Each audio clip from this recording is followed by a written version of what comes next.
It's race day and conditions are dry and the temperature's pleasantly warm, attracting a very good crowd for the DTM's second visit to the Moscow Raceway.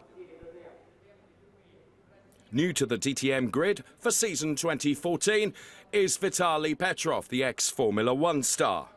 Now the local hero will be starting from the very back of the grid in 23rd place, and the Russian will of course have been hoping for a much better position in front of a huge home crowd. Gary Paffett, the best of the Mercedes drivers here last year, is also down among the backmarkers in 20th place. The 2005 DTM champion with a very disappointing qualifying performance. The only chance is to gamble, so he takes the first stint on standard tyres. Paul Di Resta is probably feeling similar emotions to Paffett. The 2010 DTM champion has returned from a spell in F1, but has yet to recover his DTM pace. He starts from 18th place. And here's another former champion, Timo Scheider, with a less than satisfactory grid position.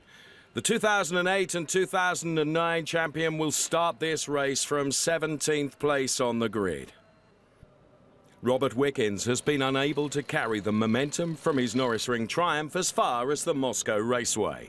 The Mercedes-AMG C Coupe doesn't seem to be the ideal car for this configuration of the Russian track. Wickens also declines to use option tyres for the first stint. The two best-placed Audi drivers in the championship also start from the middle of the field. It's P12 for Eduardo Mortara. He lies second in the championship standings on 39 points.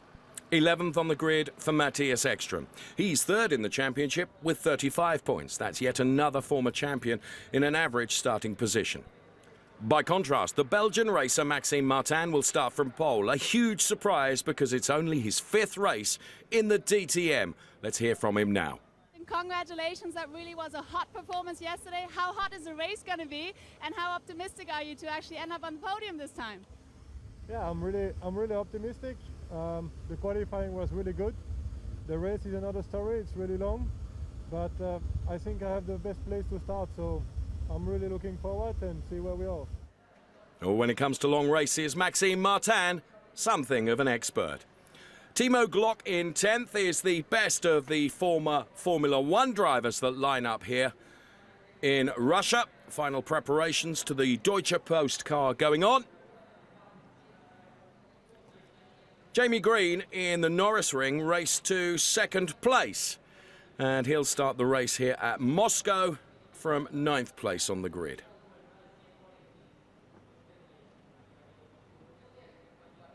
Starting from P8 is Miguel Molina. The Spaniard lies 6th in the Drivers' Championship currently, so this is his best DTM season to date.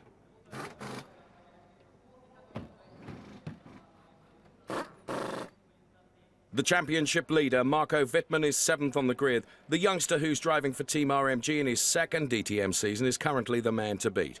His start position here in Moscow holds out hope of a finish in the points, and that would normally be enough for him to lead the standings at the halfway stage. This is Augusto Farfus, and he'll be starting from P6. Now, the Brazilian made the podium in 3rd place last year, and after the deeply disappointing performances by the Brazil football team over the last few days, well, he'll be keen to polish up his home country's sporting image. He too will start the race on the standard tyres. It's proving to be a good season so far for Adrien Tombe. He's 5th in the standings and 5th on the grid for the race in Moscow. The Frenchman has scored points in every race this season, and consistency is a vital key to success. Mike Rockenfeller, the 2013 champion and winner here at Moscow last year, will start from 4th. He's also put points on the board in all 4 races so far. Still waiting for his first win of 2014, though. Rocky will start at the top end of the grid on harder tyres. Hello, first of all, Mr. Gas. Now, BMW is right ahead of you, but behind BMW you have 3 Audis. So it does look pretty good for a good race for Audi, right? Yes, I think I'm expecting a really exciting and very, very close race.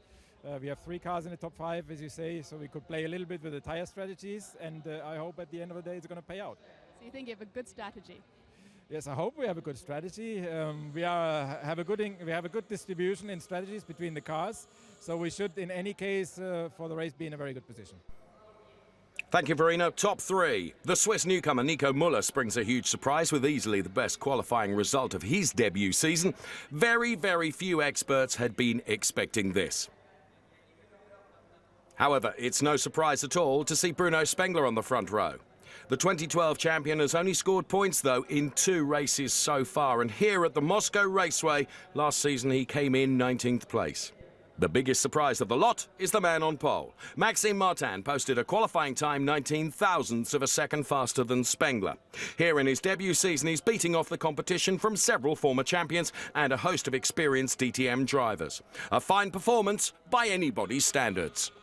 Mr. Marquardt, we saw fantastic qualifying yesterday. You've got BMW in P1 and P2, and also I've got Wittmann in P7 and Farfus in P6, so that does look very, very good. How optimistic are you to do a really good race here in Moscow?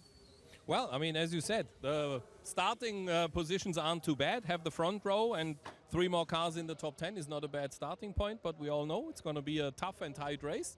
Temperature is fantastic, crowd is fantastic, so everything is set. So now the 23 guys just have to execute and give the fans a good show, and we'll see what the result is going to be.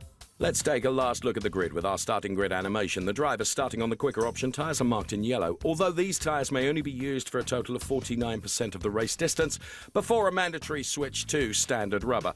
From pole, Maxime Martin with Bruno Spengler alongside. Then we see Nico Müller and Mike Rockenfeller, Adrian Tombe and Augusto Farfus P5 and P6. Then we see Marco Wittmann P7, the championship leader, with Miguel Molina alongside. Jamie Green goes from P9 with the Deutsche Post colours of Timo Glock P10. Matthias Ekstrom and Eduardo Mortara on the next row of the grid. Then it's Antonio Felix da Costa and Robert Wickens, P14. Danny Juncadella and Joey Hand, P15, P16. Timo Scheider, disappointed, P17, and Paul di Resta alongside him. An all-Mercedes row of Pascal Wehrlein and Gary Paffett. Then we see Christian Vitoris and Martin Tomczyk. And bringing up the rear with a lot of work to do from P23 on the grid is Vitaly Petrov. So the tension mounts before the start in the BMW, the Mercedes and the Audi garages, as the formation lap now comes to an end and all the cars line up on the grid. We get ready to go racing. When the 5 lights go out, the race starts. Here we go. As they head off towards turn 1, all the cars safely making their way through the first corner. There's no change in the top positions. Maxime Martin leads from Bruno Spengler. Nico Müller, Mike Rockenfeller and Adrian Tombe. And Tombe now having a look at Mike Rockenfeller. And he's going to go through. This will mean 5th place for Adrian Tombe. Further down the field, though, Mortara and Green collide. On board with Jamie Green, there is Edo Mortara. Going past the Hankook board, manages to get it back out on the track. Now here in replay, we can see Danny Juncadella also pushed into a spin. But we're on board with Eduardo Mortara, and he tags the back end of Jamie Green's car. That puts Edo Mortara out. It also puts Jamie Green there into a spin. Well, that's going to cause anger, dismay, not only in the garage, I would have thought, but also between the Audi drivers. Let's hear what Edo Mortara has to say. I was not braking, we were still full throttle, and what happened is that I was on the inside. I had better grip with option tires. Firstly, didn't see me really well, I think, in turn 2, so I was on the outside, like trying to avoid him, running a little bit in the grass on the outside of turn 2, but you know, I was still there, and he turned into me in turn 3. When we were sort of like side by side, he was slightly in front, and then we collided. I think it's things that can happen during the race. So Eduardo Mortara then says it's a racing incident as we see the championship leader go past Mike Rockenfeller. Marco Wittmann then gets up the inside of Mike Rockenfeller. The option tyres offer significantly better performance than the harder compound, and Wittmann will not be the last to get the better of Rocky in the first stint. Okay, let's take a look at the start once again. Maxime Martin doing everything absolutely right. Nico Müller and Mike Rockenfeller very much together from the second row of the grid around turn 1. Let's see it from on board with Marco Wittmann. Great onboard shots into turn 1 here. He tucks in behind Augusto Farfus, then gets the drive and the traction up the inside. Brilliant move there. Ekstrom is now on a charge with Mike Rockenfeller, and that looked oh so easy. Now we've got Timo Glock right on the back of Augusto Farfus. Here they come then. So Timo Glock and Augusto Farfus side by side, and well, easy pickings for Timo Glock. On board with Augusto Farfus then. Maxime Martin leads, then it's Bruno Spengler, Nico Müller, then Tombe, then Wittmann, Mike Rockenfeller and the fast-charging Timo Glock. And Timo Glock on the champion now as they head up towards the turn 13, and through goes Timo Glock. Former Formula One star, doing a great job here at Moscow. Unfortunately, Jamie Green, with the damage sustained with the coming together with Edo Mortara, has to retire that car. So a very, very short race for Jamie Green. And here we can see in replay just how that car was crabbing. There was absolutely no way he was even going to be able to nurse it back to the pit lane, let alone continue in the race. We're back with the champion, Mike Rockenfeller, who is now being pursued by Christian Vittoris in the Mercedes. And Christian Vittoris up the inside then after the straight that leads to turn 13. Easy pickings was Mike Rockenfeller for Christian Vittoris. So with DRS and the option tyres, that is what has made the difference. Let's see it in replay then. Christian Vittoris deploys the rear wing DRS. You saw it flapping up then when he'd completed the move with the DRS. Brilliant, earning praise from the Mercedes team in the garage. Let's hear what Christian has to say about it. The performance we had was strong. I was really happy with the performance. I personally, so I was pushing flat out more or less like in qualifying. The team did a good job. We had a very good car balance. So I was happy. I think we are heading in the right direction. Well, heading in the wrong direction, regrettably, is fellow Mercedes driver Paul Di Resta. He retires with a broken gearbox. So the leading group then led by Maxime Martin. Then it is Bruno Spengler. Then we see Nico Müller and the hard-charging Adrian Tombe. This is Martin Tomczyk on Augusto Farfus to take 10th place. And from on board Augusto Farfus's car, looked oh so easy for Tomczyk. Marco Wittmann we're on board with now, as Adrian Tombe passes Nico Müller to take 3rd place. Can Marco Wittmann go through as well? We're on board with him. But to be fair, Wittmann is under pressure from Ekstrom. And Ekstrom has got past Wittmann, and now it is Matthias Ekstrom that is charging against Nico Müller. Adrian Tombe is up the road. Well, Marco Wittmann was the loser in that little battle, to be honest. We go back on board with Marco Wittmann as Ekstrom goes through, and now too, so does Wittmann. Nico Müller going back, and Nico Müller is under pressure from the Deutsche Post BMW now of Timo Glock. There was a little bit of a nudge there, as Timo says, I'm going to try and come through here. Get another great shot. And Timo Glock doing everything he can. He's going to go up the inside here. Surely there's a bit of panel rubbing between Müller and Timo Glock. Indeed there is. Müller is pushed out. This is the long run up the straight towards turn 13. Müller tries to fight back, but Timo Glock, in a perhaps unorthodox place for an overtake move, made it happen. And this is how close they got.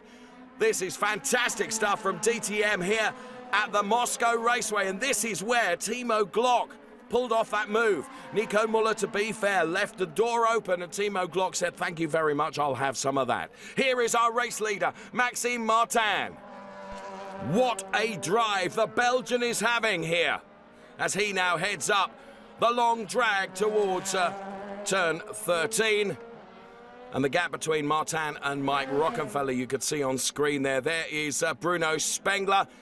Then it's Adrian Tombe, and the fast-moving Matthias Ekstrom with Marco Wittmann and the Deutsche Post colours of Timo Glock in the BMW. This is Nico Müller and Christian Vittoris going through. Now, no grip at all for Nico Müller on his front axle. His option tyres have degraded very fast. Vittoris is now 7th. Directly behind them, Martin Tomczyk passes Mike Rockenfeller then for P9. And this in replay is how Vittoris managed to get past without too much resistance from Nico Müller. And there too, Tomczyk on Mike Rockenfeller. On board the Marco Wittmann car, looking back at Timo Glock. And Glock dives up the inside of Marco Wittmann, and he will go 5th. All Wittmann can see in his windscreen now is the yellow car of Timo Glock, which was in his rearview mirror. Timo Glock then with a good move on Marco Wittmann, the championship leader going into this round here. The first to pit is going to be Nico Müller. He will make his mandatory pit stop, and he'll be going on to the hard tyres.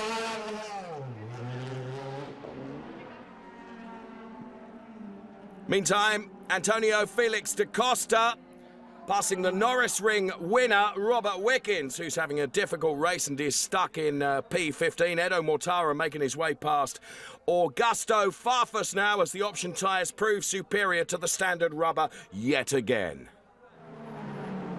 The championship leader, Marco Wittmann, makes his stop now. We're on board with him.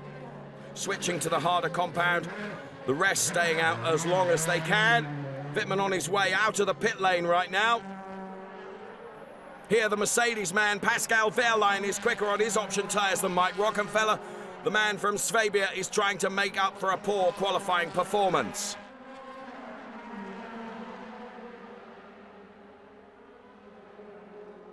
This is Pascal Wehrlein on Martin Tomczyk. And he goes towards the outside and will take him around the outside on turn 1, or will he? Very close between Pascal Wehrlein and Martin Tomczyk. There's just a little bit of a touch there, but Pascal Wehrlein keeps absolutely committed to it. Is he going to be able to do it around turn 1? Yes, he is. So Pascal Wehrlein does get past Martin Tomczyk. Mike Rockenfeller sits right behind the pair of them. This in slow-mo then. Oh, yes, some nerfing together there between Martin Tomczyk and Pascal Wehrlein, pushed out. And in fairness, if there's any track limits issues there, well, it wasn't really Pascal Wehrlein's fault. He was pushed right outside. This is Matthias Ekstrom then, and he is the first of the leading group into the pits. Team working very, very hard on the Ekstrom car. You can see the pit stop time there on the screen. Also coming in, I think that was Pascal Wehrlein. Yes, it is Pascal Wehrlein coming in as well. So too Tomczyk. And I think that was Edo Mortara. Now, Ekstrom rejoins marginally ahead of Augusto Farfus, who's still on standard tyres. So Matthias Ekstrom back out on track again after his mandatory pit stop. Out goes Wehrlein, there goes Tomczyk, and there goes Edo Mortara, all back out onto track. Timo Scheider with a problem. Timo Scheider's season. Oh my goodness me, now he's parked up right on the start-finish straight here. And there's smoke coming from the front of Timo Scheider's car. Maxime Martin then is in the pits. Now this could bring out a safety car because of the position of Timo Scheider's car. Now it's off the racing line, but it is on the start-finish straight. So Maxime Martin managed to get in. So too, here comes Bruno Spengler. Maxime Martin back out again. And the safety car symbol at the top of your screen, you can see now Maxime Martin and Bruno Spengler were in just in time. Here is the safety car being deployed. So Timo Glock, another one of those that reached the pit lane just in time. So too Christian Vittoris, just before the safety car was deployed.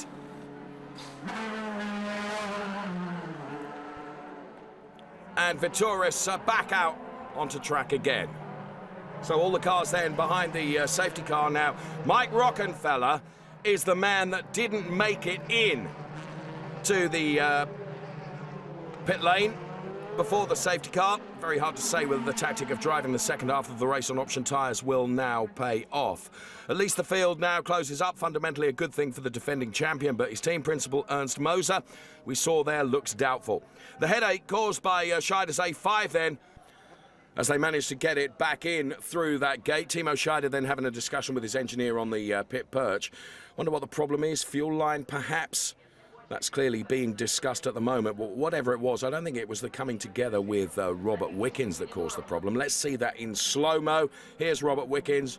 Here is Timo Scheider arriving on the scene and losing one of the fins as well. Let's hear from Timo now. Timo, there was smoke in the front of your car coming out. What was the problem? What happened? Did it have to do with an incident with Wickens? Well, it was at a certain point braking to the last hairpin, just no engine power left. So I don't know what happened exactly, so we have to check the car, but suddenly the engine switched off and I had to stop the car. Okay, well, with the safety car in, all the hard work that Maxime Martin had done has got to be redone. The cars tightly bunched. Rockefeller and Farfus basically have a very good chance now of moving up through the field. For the time being, Maxime Martin, though, leads from Bruno Spengler. Rockefeller looking very, very racy now. Too racy, in fact. There's a coming together with Adrian Tombe. A total catastrophe for Rockefeller, his team, and also for Audi. My goodness me. It looked like Rocky just locked up and got into Adrian Tombe.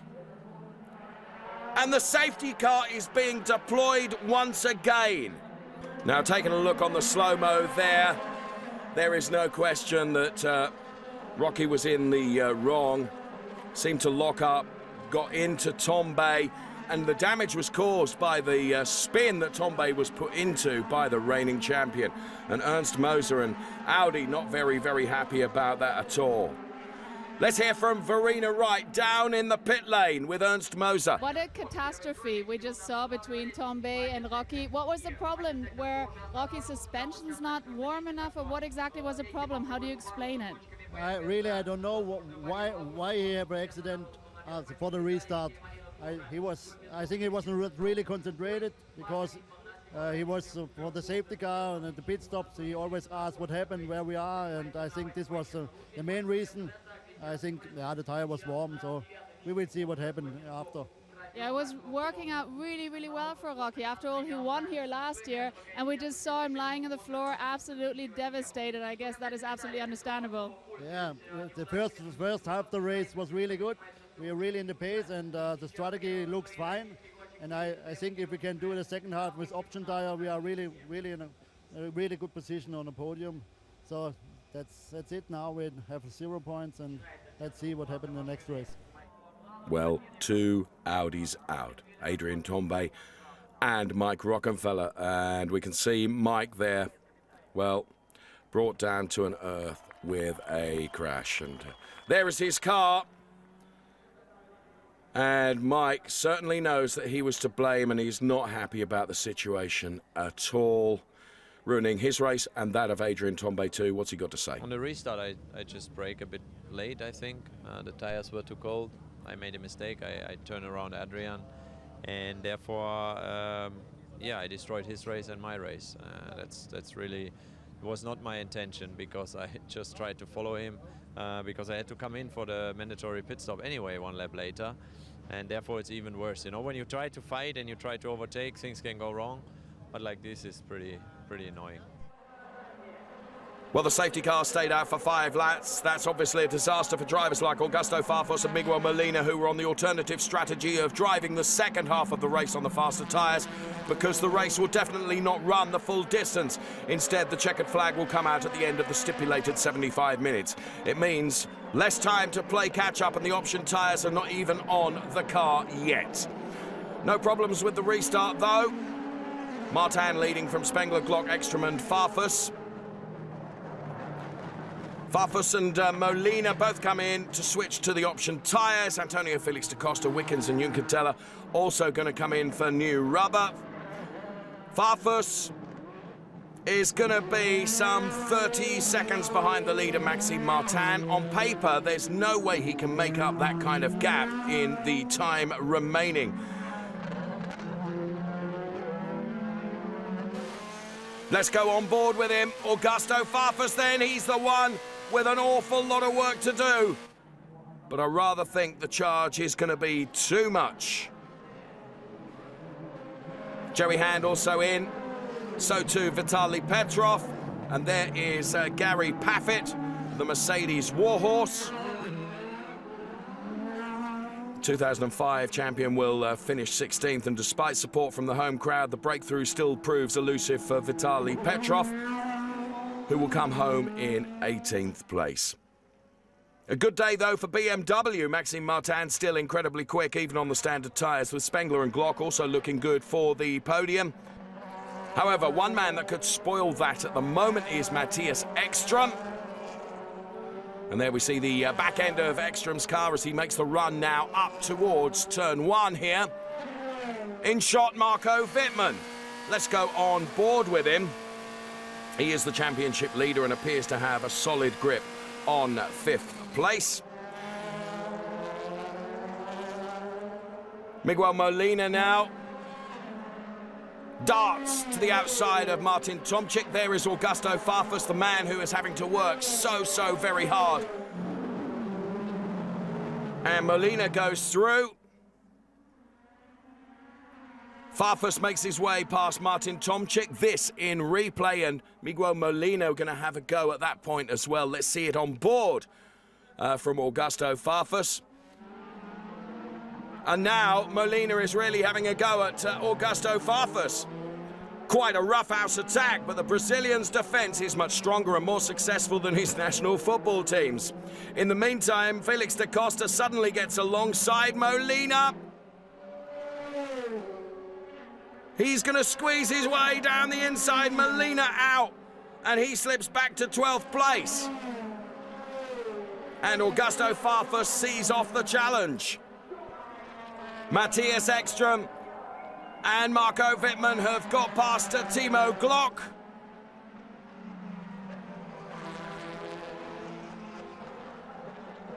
Let's see that again in slow-mo to see how that overtake happened.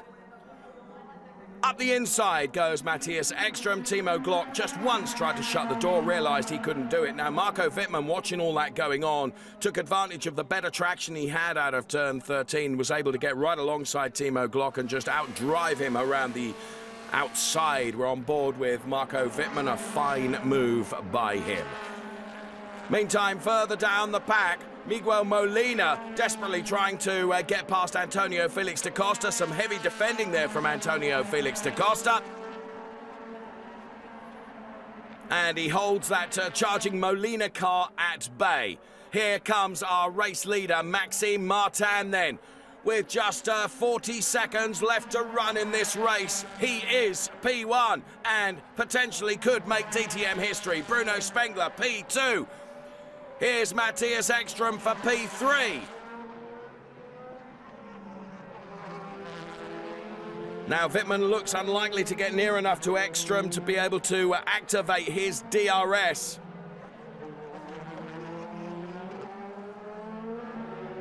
And as the clock ticks down, as you can see at the top of your screen, Maxime Martin is about to make history. He is but one turn away of completing his maiden DTM victory. Here comes the Belgian. He rounds turn 13 to head towards the checkered flag, and Maxime Martin wins in Russia. Bruno Spengler takes P2. For P3, it's going to be Matthias Ekström, despite that late charge from Marco Wittmann. Then it's Nico Müller, Timo Glock, Christian Vittoris for Mercedes, then Pascal Wehrlein for Mercedes as they hustle across the line. Absolutely brilliant DTM racing. What a race. Mr. Marquardt, congratulations. 1, 2, 4, and 6. Absolutely amazing. What do you say about your young Belgian man? Well, I'm really impressed. I'm deeply impressed. I mean, this weekend has been really special here for him, and he just didn't do anything wrong. And just like Marco did a few times this year, looks like those young guys, they just don't have any nerves at all. They just drive away, and that's it. And I'm really impressed. But Bruno behind did a great job. Sorry for Timo. He fought hard, but had a bit of a problem at the end technically. And yeah, but Marco was there, so scored big points for BMW, which was important to do here. And really a great show for the fans as well. So very good race. Thank you, Jens Marquardt, and here we can see that Augusto Farfus, despite having the advantage of the option tyres, well, he was to remain stuck behind Eduardo Mortara despite the most valiant effort from the Brazilian. I think the strategy was okay, I would say, but the two safety cars just kill our hopes. Unfortunately, there was not a lot to do. And then we had a second safety car, so it actually made our situation even worse. But nevertheless, I think we tried our best. The car was okay, and that's what counts. Christian Vittoris and Pascal Wehrlein in 7th and 8th are the best of the Mercedes, a long way off the podium. For 3rd place, Matthias Ekstrom. There is more reason to be pleased, although Audi are still waiting for their first win in the DTM this year. Here's a man who fought like crazy, Matthias Ekstrom. Congratulations for your 3rd place. Thank you very much. It was a great race. I mean, I had a lot of action in front of me with cars crashing and so on, and I had some cool overtaking maneuvers. So actually it was a good race. Car was working pretty decent, so I'm just happy driving around. Congratulations, great race for you, and now I guess you've got to go, so... Yes, Ekstrom is required immediately for the podium because the winning duo of Maxime Martin and Bruno Spengler were already waiting. So trophy presentation made to a very happy, history-making Maxime Martin, who is congratulated and applauded by the boss of BMW Motorsport, Mr. Jens Marquardt. And you can see just how happy the team are down there for Maxime Martin. Matthias Ekstrom receives his trophy. Bruno Spengler has already got his. Okay, the hard-working Verena Wright catches up with all three of them now. I'm here with all three, and just one thing's got to be mentioned. Matthias' trophy just broke, but we heard glass is a lot of luck, so that for the future. But first of all, Maxime, you did a phenomenal job. Your first pole yesterday and now your first victory. I mean, you've just got to be absolutely thrilled. Yeah, it's just unbelievable. I'm still not realizing. It's just amazing. It's my 5th race. And one pole, one victory, it's just great, and I have no words. And yeah, thank you BMW, thank you the team, thank you. And one man who also fought so incredibly hard is Bruno Spengler. 2nd place, congratulations. You're smiling, you're happy. Yeah, I'm happy. It was a good weekend. You know, we started a bit difficult in free practice yesterday. Struggled to find the right setup. You know, Maxime was very quick today, and he did an amazing job. Congratulations to him, really great race. He just make no mistakes, and he was quick, so you know, we have to carry on working, but it's great points for BMW. You know, it's really good, 1 and 2. I think Marco is P4, so that's also pretty good. In general, for us, it's good, even though the safety cars and all this, you know, it could have gone completely wrong, but we made it, so I'm very happy. Thank you to my team Schnitzer and to BMW Motorsports. It's a great day for us. Okay, let's take a look at the Drivers' Championship, and Marco Wittmann then still at the very top on 70 points. Then it's Matthias Ekstrom on 50 and Bruno Spengler P3 on 41. So as we head towards Austria and the Red Bull Ring, Marco Wittmann still very much the man to beat. Well, actually it was a good race, especially tough at the beginning. It was a fight with the Audis. They were really on it and didn't really care if they can push me out or not. So it was not easy to stay as a car without any damages, but finally we were able to do this and to manage it. And at the end, from P7 to P4, it's a good result. Also for my teammate here, Maxime, who won, a great result for the team RMG, and overall with BMW, with Bruno on P2, it's a great result, a good weekend, and I think we can be happy today.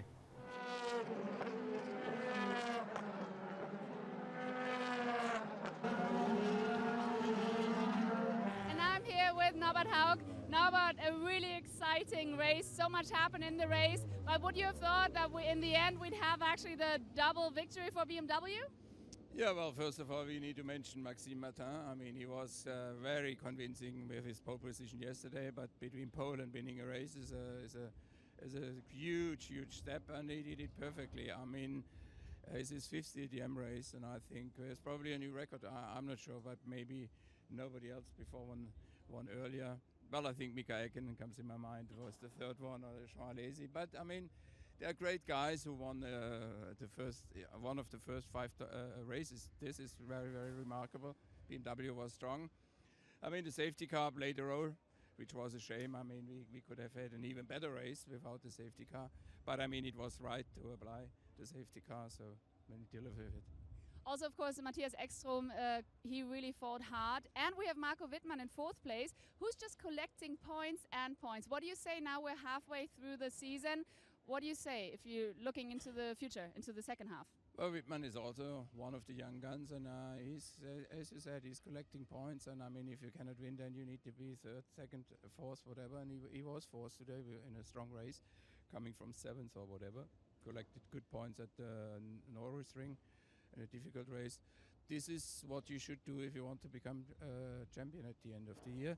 So he's in a very good position, but nothing is for granted. I mean, the other guys, Ekstrom, Spengler, they have a lot of experience. Rockefeller, the reigning champion, did a mistake today, but I'm sure they will come back. It's just half season. Lots of things still can happen, and it will be interesting until the end, I'm quite sure. And what can we expect for Spielberg? Yeah, this is a different circuit to here. I mean, it's lots of acceleration, but a very interesting layout. You need a lot of power, good braking. I think it's only 6 or 7 corners there. But we saw a fantastic race in Formula 1 not so long ago. DTM race was very special, always there. And this will be a very, very special, great event, I'm sure. I'm looking forward to it. Thank you so much, Norbert Haug. So see you in Spielberg. That's it from Moscow. Bye. Ich will dich ablenken und ich block dich ab, bist mein stärkster Gegner, hätt das nie gedacht. Und kommst du mir nah, hab ich Angst zu verlieren, doch bist du mir fern. Will ich dich hören und sieht man uns zusammen, oh dann bleib ich kühl, doch in meinen Augen sieht man mein Ziel. Ich geb mich nicht geschlagen, denn ich weiß, was ich will. Die Zeit kämpft gegen mich, so laut und doch ganz still. Ich kämpf gegen die Zeit und du bist das Ziel. Ich kämpf gegen mich und ich kämpfe um dich. Will alles riskieren, egal was passiert. Du kämpfst gegen mich und ich kämpfe um dich.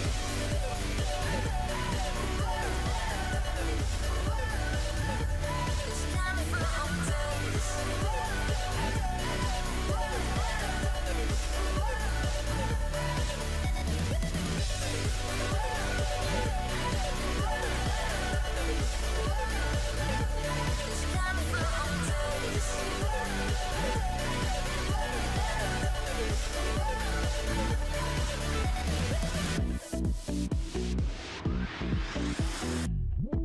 Du machst mich stark, wenn du mich verfolgst, Runde um Runde, bis du mich einholst. Bleib an deiner Seite, egal wo lang es geht. Komm aus deinem Schatten, wenn sich die Chance bietet. Benebelst meine Sinne wie eine Wolke Staub. Und wenn ich vor dir bin, sind die Gefühle taub. Du bist mein Rivale, bist mein bester Freund. Wir können nicht verlieren, wir würden es bereuen. Ich kämpf gegen die Zeit und du bist das Ziel. Ich kämpf gegen mich und ich kämpfe um dich. Will alles riskieren, egal was passiert. Du kämpfst gegen mich und ich kämpfe um dich.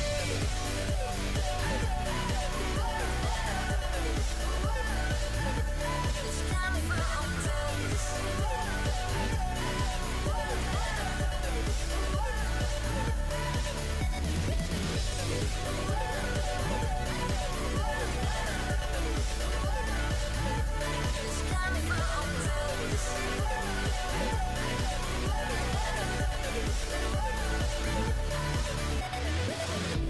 Noch ein paar Minuten, halt dich bereit. 10 Sekunden, die wie Stunden scheinen. Ich werd